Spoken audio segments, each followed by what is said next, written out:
Hello, in this video I'm going to show you how you can back up your data to cloud on the Sleep as Android app.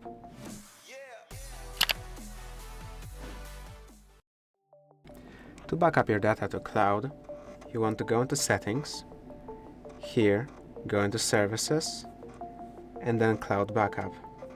This will prompt you to install the following app, this app. Once you install it, you don't have to open it.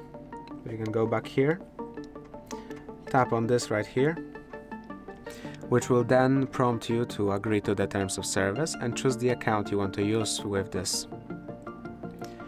You want to use the account you want to, for example, you have the Google Drive on where the data is going to be backed up. Then once you choose the account, you want to tap on either Dropbox or Google Drive to choose which of the two you will be uploading your data to. Now once you choose one of them, you can click on it, choose the account, and that is it. Of course, you will have to click this button to upload your data, which will begin uploading your data, which may take a while.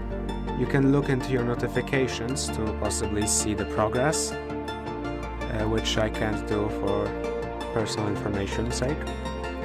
If this video helped you, please consider subscribing, leave a like, and a comment down below.